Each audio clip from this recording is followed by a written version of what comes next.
Ooh, it's spooky, nummy, mummy cakes.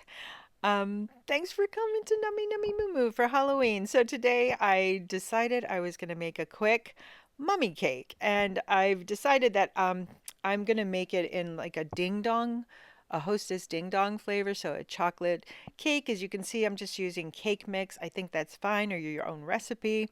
And then it'll have a cream filling and a chocolate ganache, and then we'll wrap it in those bandages. So this part's pretty straightforward. Just, use your favorite cake mix if you want. Ooh, look at my hands. It must be a full moon.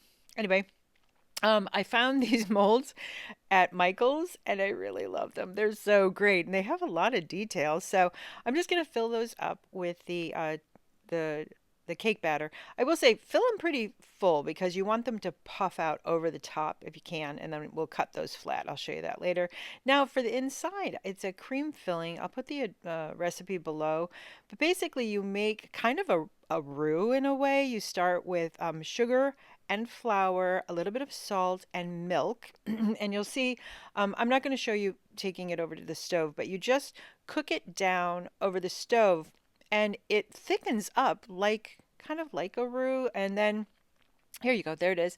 It thickens up like that. Now you want to cool that down to room temperature, not cold, not hot, according to the recipe I used.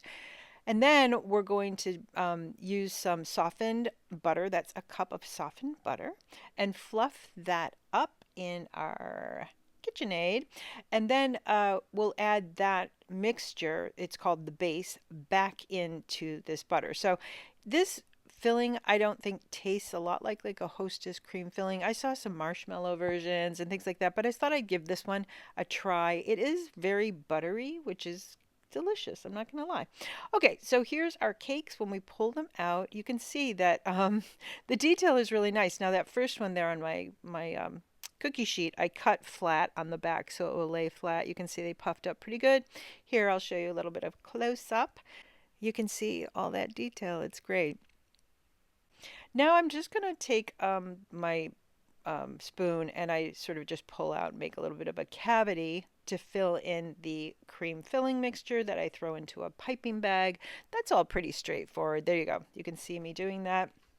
Um, I will say that using my funny gloves kind of made it a little more challenging to do some of this, but it's fine.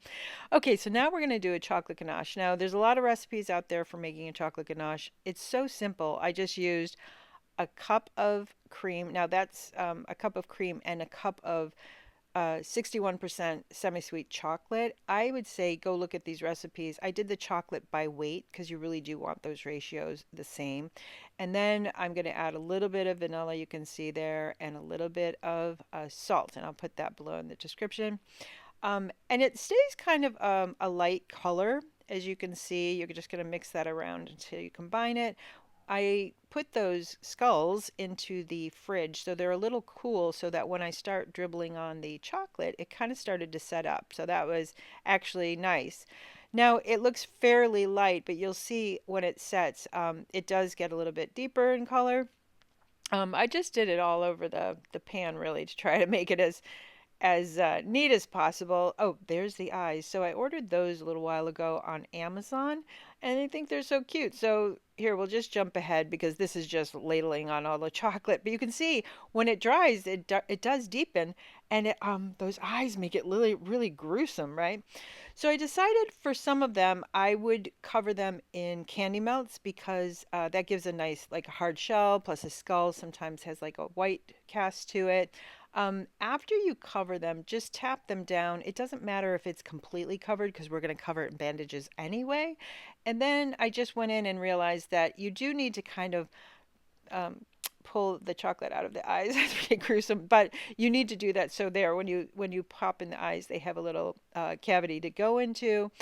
You can see to the right there, I had done one in these red edible ribbons, which are really good. For these ones, I'm going to use my chocolate transfer sheets. If you've watched my channel at all, you'll see I'm obsessed with them. These are extra ones from the chocolate houndstooth chocolates that I made. I will put a link above in the corner.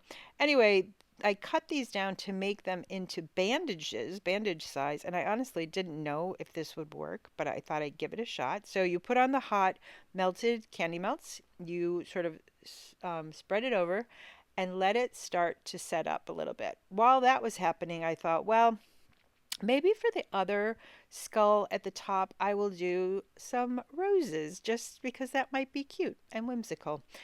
So now these bandages with the houndstooth are set up enough, but you can see, oh god, I'm just having such a problem. So I finally just took off my glove, as you can see. Okay, so now what we want to do is the first three or four, I put them across horizontally across the forehead, and then I do another one a little bit lower. You can't have them crisscross though. They have to be parallel because if they, you have to peel off the acetate. So just do them in layers. I did them all horizontal the first time, and then you'll see as I go forward, I do a couple vertical, but you can see none of them are crisscrossing. They're just setting up. Then I went over and started to do the roses to see what those are going to look like. I'll try to speed this part up because it's the same technique over and over again, so you don't really need to see every bit of that. I do want to show that it looked like the houndstooth was getting set up, so I actually go in and pull off the acetate just to see because my curiosity was killing me. And look, it looks so good. I was so happy.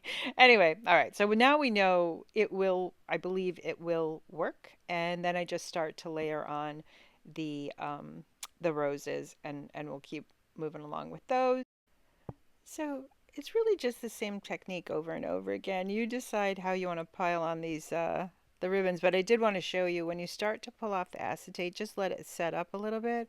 But it's really so great. They came out really, really good. So once you get them all going in the horizontal bands, then I'm going to go back in and I'll start to put in additional vertical ones and sort of you'll see to pile them up. Oh, there we go. So I'm going to go in at the angle, and then I do one across the middle of his eyes, you can see. But you get the idea. So we just keep piling them on and building them up until you have the bandages that you like. Now I pulled one of the skulls out of there. You can see I put it in my little pot because I'm going to spray it with a spray colored cocoa butter. Yeah, it's called Velvet Spray, and I just wanted to see how that would look. And at first, it was looking so cool. Okay, I hit it a little hard, and it exploded, but it still looked good. And I went back in, and I just put it in that pan to catch it, so it wouldn't go over my cutting board. But you can see when I show it to you, I think it looks kind of good. It looks a little scary. Okay, it doesn't have any eyes. I'm going to put some eyes in, but I think that's another technique, and it would have been a lot quicker than doing the bandages. Although, if I do it again, I'll probably do the bandages. But I just always like to show different techniques of things I'm trying. So, even though those eyes had some chocolate, I think it makes them look bloodshot and it's really spooky. So, anyway, there you go. I've shown you a couple of different ways to make these mummies. So, this one is with the houndstooth candy melt. Don't they look good? Oh my God, those little eyes make it look so scary. Here's the one with the roses. I think it still looks cute. You can't see the bandages quite as well. This one looks crazy, but I wanted to show it to you because that's actually edible ribbon, and you can get that on the Evil Cake Genius website. That's our sprayed colored cocoa butter. I think that looks great. And they're all filled with that delicious cream, and I will say they were really, really tasty. So I hope you'll try them. I'd love it if you'd put in the comments how it went, if you did give it a shot. As always, please like, subscribe, ring the notification bell, share with your friends, and I'll see you next time. Happy Halloween!